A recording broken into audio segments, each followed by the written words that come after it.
Hi, and welcome to Have a Seat, where we do a deep dive into mental health and addiction issues that have an impact on the LGBTQ community. I am happy to welcome back my guest, Rory Hunter, LMFT, LPCC, CSEC candidate, and clinical director at La Fuente Hollywood Treatment Center. Several weeks ago, I had the privilege of attending a talk by Rory where the topic on how an uncritical embrace of sex positivity can inadvertently fuel compulsive sexual behavior. Like many in the room, I listened intently. Why? Because this was the first time me and the other attendees in the room were hearing this connection for the first time. Is it possible that the way we encourage and even celebrate sex positivity needs to be re-examined? I thought so and felt compelled to sit with Rory to further explore this topic. Let's jump in. Hi, Rory. How are you? I'm good, thanks, Manny. How are you doing? I'm awesome. Welcome back to Have a Seat. I'm so excited to have you here. And, just to sort of set the stage here, the three things that I know we're going to talk about, but I want to make sure that we sort of set them, and that is the cross-addictive nature of chemsex, the role of sex positivity, and what is sex positivity, and promoting safer recovery environments for the people that we're trying to help.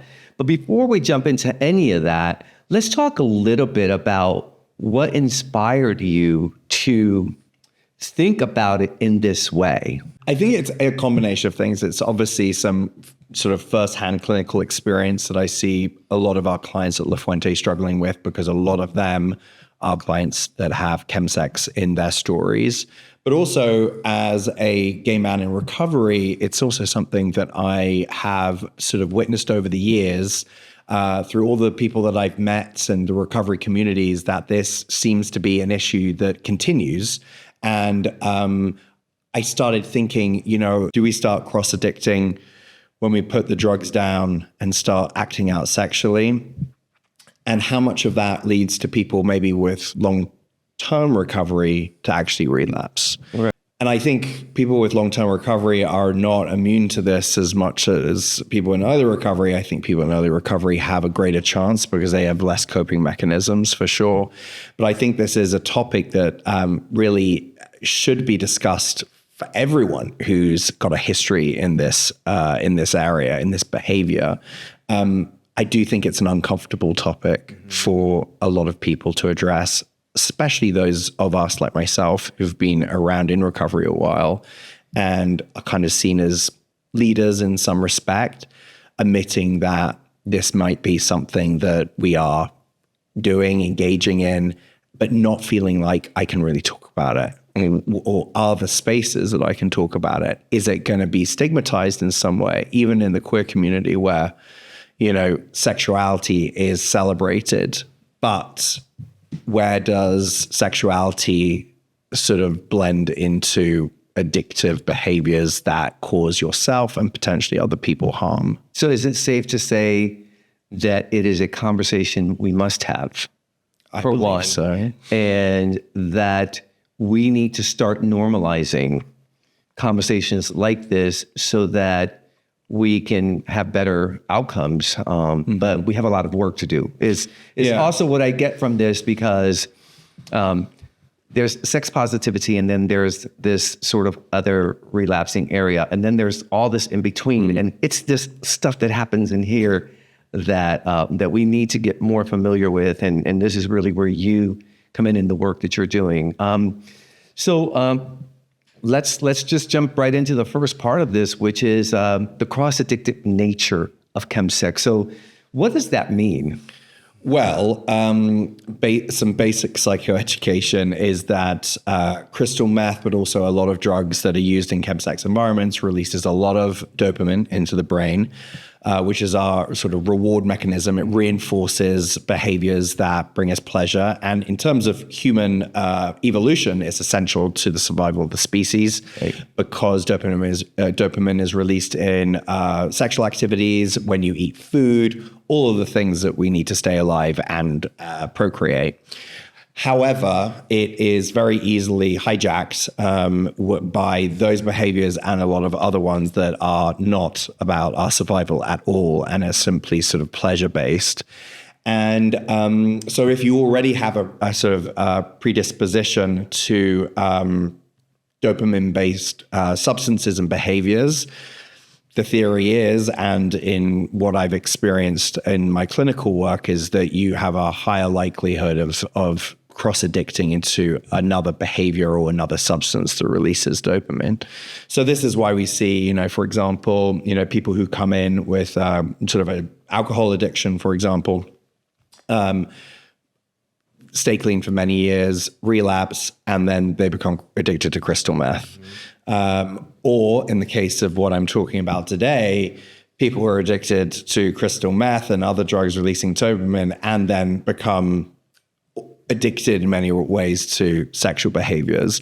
And I would say other things like food becomes a problem for a lot of people, especially in early recovery. There's sort of almost a joke around that, is that you gain 20 pounds in the first 6 months. But I think that's often because, people are looking for other ways to sort of get that fix. You have to weigh the risks and rewards with all of those things. And obviously crystal meth is probably going to kill you a lot quicker than, overeating for 6 months. But all of them can bring much distress and, disordered eating or gambling or anything that, is classified in that area can bring a lot of distress. I would say even nowadays, sort of at the area of focus for a lot of people and a lot of research is technology addiction, because it also releases dopamine. And we see that, and we see what a massive impact that's making on people's mental health, not in a positive way. Yeah.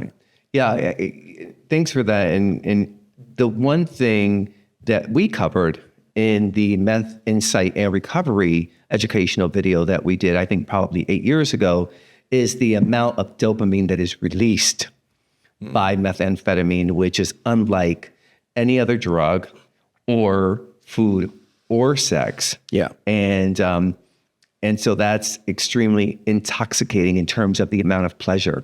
Can you just talk about that a little bit? Well, yeah, when your brain is being flooded with such a huge amount of dopamine, in crystal meth's case, compared to things like cocaine, whatever activities you're engaging in, whether it be sex or going to work, those become fused with the drug itself.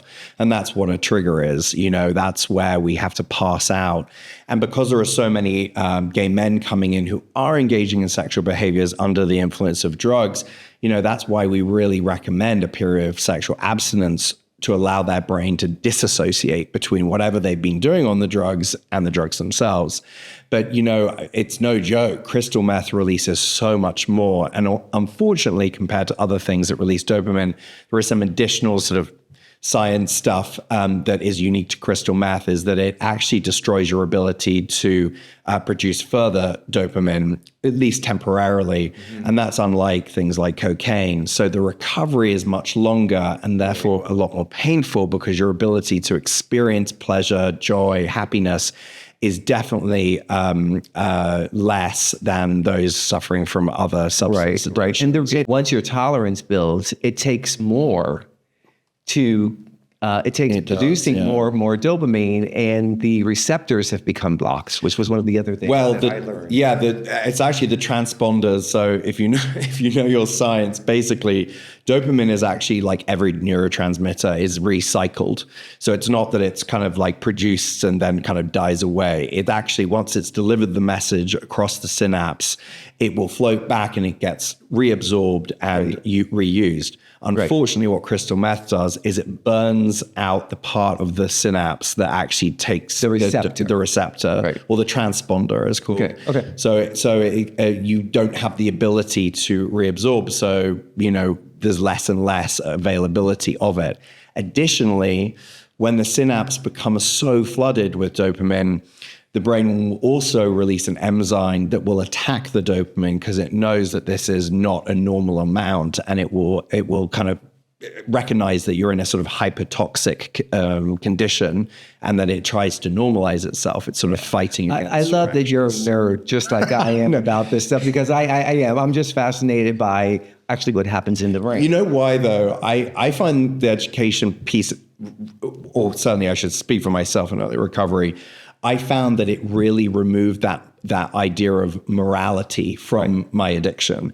So I was like, if I understand that there is this piece of my body that I have absolutely no control over, then it removes this sort of fault or stigma that I'm this, dirty drug addict or with no willpower. It's like, these are things way beyond my control. And, it's almost like psychoeducation can be an emotional regulation tool in and of itself. If you remind yourself, or you tend to go into these sort of shame spirals, this is the way you can remind yourself, hey, this is stuff beyond your control. The way your brain is working, you have no control over that. Now, you do have control over the next actions, and that's obviously teaching clients coping skills.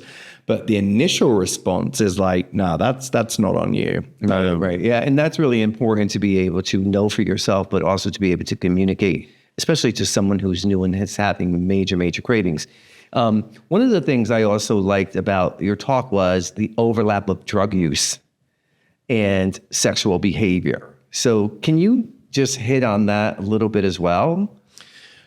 Well, I mean, this is something that's certainly very particular to the gay community, right. gay males. And, it's a culture that's been born out of shame. And what I like about the research and the discussions happening in this area is that we're really understanding chemsex behaviors in the context of being an intimacy disorder. Mm-hmm. And I think that's very beautiful in a lot of ways. Again, it reduces the shame, but it speaks to the fact that, Johann Hari said this in his TED Talk, that the opposite of addiction is connection, but addiction itself is fueled by people searching for that connection and often achieve it with the substances they're using. Unfortunately, it's a fantasy connection. It's brief. It's not real. So once you come down, whatever you think you are experiencing with this other person is rarely real. But ultimately, you're just looking to connect. Right. And for reasons that I think go back to our inability to really learn socialization skills when our sort of straight peers during adolescence are dating openly and learning how to communicate with people they're interested in, and introducing those people to their friends and their parents and having that reassurance and guidance. We're doing everything in secret. So how are we supposed to learn if no one's guiding us? So then you end up being in the world as an adult, like kind of just trying to figure it out. And without any kind of skills of like, I don't know how to connect with someone because no one's shown me. And then you're walking into a community that for decades has been permitted to gather historically in sort of nighttime locations where there's alcohol and drugs present. And no other places. And although that's different now, there's still, we still have inherited that tradition in that a lot of the queer community is heavily based within nightlife and drug use and partying. And some of that is fine. Some of that brings joy and happiness. Right. But unfortunately, when you have a bunch of people who don't really have the skills necessary to form those meaningful connections, drugs are obviously an incredibly attractive thing to pick up because, it's a shortcut and it gives you the things that you don't have. Right. I want to sort of key into the intimacy disorder. Can you just, in one sentence, give me a definition of that for somebody who's probably hearing that for the first time? I would say an inability to connect on a spiritual level with another human being. Right. And could that also be connected to what you were just talking about in terms of our development as children? I always used to use this example. I don't ever remember having the freedom to run home and say, I have a crush on, Philip when I was 13 years old. And that sort of arrested my development. And I always find that's a really simple way to explain this to people as well. That we grow up with the deficiency of really developing as people in that area. And so, as you said, we go into the world and we're sort of just making it up and we arrive at the places where we gather. So, yeah. So what is sex positivity? Well, I mean, overall, I do not have a problem with sex positivity. I should make that clear. Right. I mean, sex positivity is this movement that really celebrates sexuality, sexual expression, almost body positivity, consent, open communication, experimentation, playfulness. Very the antithesis of what we traditionally have been told about sex in sort of our quasi-religious culture. And whether you subscribe to any kind of religious denomination, we certainly still suffer from an attitude towards sex that has been inherited by previous eras where religion has really informed sort of our moral codes. So sex positivity has been a fantastic liberation of people's sexuality, and everyone obviously has enjoyed that. But I think for queer people in particular, where we are so deeply associated with sexuality, that this has allowed us to be more accepted by the wider community. I would say that there is a negative to that, is that we being so associated just with sexuality is a detriment also, because we're so much more than just that as well. But in this regard, this is, almost made us the leaders within this area, and sort of a lot of heterosexual communities have followed suit and been able to be more open about the things that bring them pleasure, because they've seen that we've started doing it, and really society at large is ready to sort of accept and have this conversation and loosen its attitude towards sex and sexual orientations and sexual behaviors. Right. 3 things. The first is, do you think this is the lack of expression of, sex positivity? Do you see that more as an American thing? Because I know that, you were born and raised in the UK. And so a lot of your adult life was spent there, and you had the experience through the culture that you were raised in there. Mm-hmm. I think it's worse in terms of the restrictions around sexuality in a sort of Anglo-Saxon cultures. I think when I look at sort of Hispanic or Latino cultures, there is definitely more expression around sexuality. They also have the impact of religions, certainly Catholicism, on their attitudes, but there does seem to be a little bit more freedom in that. I think growing up in the UK and moving to the US, I think there are very similar attitudes. I think here in the US, though, there are more extremes between one side and the other. Definitely not just in terms of sex, obviously, in terms of a lot of things. It's strange America in terms of, it's part of what makes America so unique, is that it has the best and the worst of everything. Right. And when it's great, it's amazing. And when it's bad, it's really, really bad. I agree with you 100%. And so my second question regarding this is, where did or when did this idea of sex positivity originate? I know that it was a movement born out of feminism in the 80s and 90s. Okay. And I think just feminism in and of itself was the basis of LGBTQ affirming therapy as well, like gender discussions. And I think once you start talking about things that are not white men, then you start being able to talk about everything. Right. Thanks for that. And then the third question was, you mentioned that there's a consequence to this, right? Because then that's all we become known for. But that has to do with how we broadcast that. What is it about that freedom that's attached to it that we feel compelled to broadcast it? What do you tap into in terms of something that's maybe going on inside? I think sometimes when anything that you do or say becomes maybe like an overcorrection, or is something that you feel the need to really push or celebrate, but celebrate in a way that is almost aimed at antagonizing. And I think the queer community can be guilty of that. I think because you're a community that's oppressed, when you find your liberation, it's almost like you go too much in the other extreme. Right. And of course, all that serves to do is antagonize the other side. And I think this is why I'm not against sex positivity or any kind of liberation, but there has to be sort of a sort of rebalancing, because otherwise you're going to remain in this place where you're pushing some people further away who are always going to be out to attack you. Oh.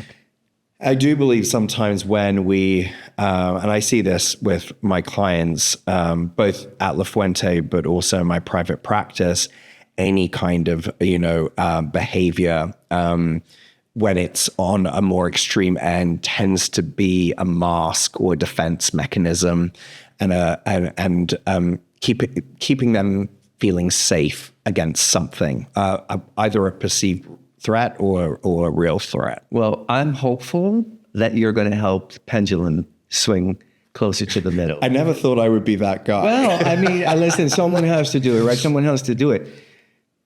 The one thing that we do know is that there are some unintended consequences in chemsex in terms of context, right? The context of chemsex in relationship to the unintended consequences.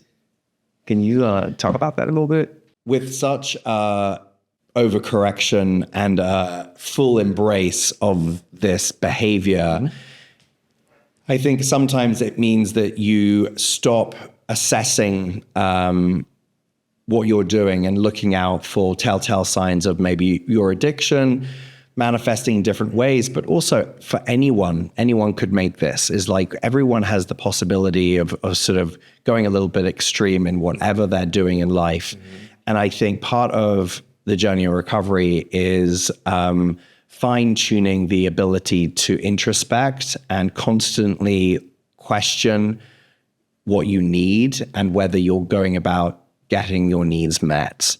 But that has to be supported by a community that can also help you, for want of a better expression, call bullshit if you're slipping into that sort of denial phase of like, yeah, this is fine, and making excuses for certain behaviors. But that only happens if you're talking about it. So if on one hand, we're celebrating freedom around sex, have as much sex as possible, have as many partners as possible, this is all great, everyone's consenting, isn't this beautiful? But then you're doing it so frequently that you become addicted to that rush. And really, that's all about sex and less about intimacy. Mm-hmm. You then are unable to have a true, deep, meaningful, intimate relationship. But then you're engaging in this behavior where you carry some amount of shame because you're aware that it's probably outside of the norms of what is healthy, even for a queer person. But your friends are doing it, and there's nowhere to talk about it freely and really tell them what's going on. So then what do? It remains a secret. And one thing that queer people really know what to do is that's the one thing we did learn in adolescence is we know how to keep a secret really well. And we know that when we are trying to recover, especially from alcohol and drugs, is that our secrets are the things that almost always can take us out. And I think in a lot of what I just heard, what I think is the perfect segue is into the implications for the queer community, right? All this, the sex positivity, when it's out of balance. How do you view that? Well, it's difficult, I think, in the queer community because this is, like I spoke about, it's historically one thing that we have been so deeply associated with. So we have like an ownership over this. And it's something that, it's very hard to separate from the community at large. But then because it's so deeply associated with it, it then suppresses any kind of conversation that you can have around this and whether that in some respects it might be damaging some people within the community. It's almost like this untouchable subject. And I also do feel that part of our unwillingness to discuss it, to talk about it, and our ability to maybe be under that veil of denial in terms of whether this behavior is healthy for you, is the fact that we are still members of a society which, by and large, disapproves of most of what we do sexually. We understand what the issues are in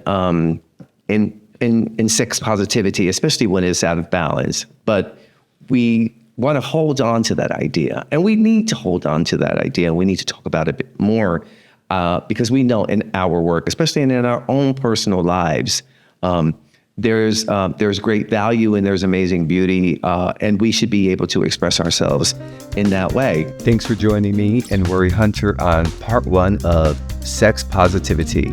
We look forward to seeing you on part 2.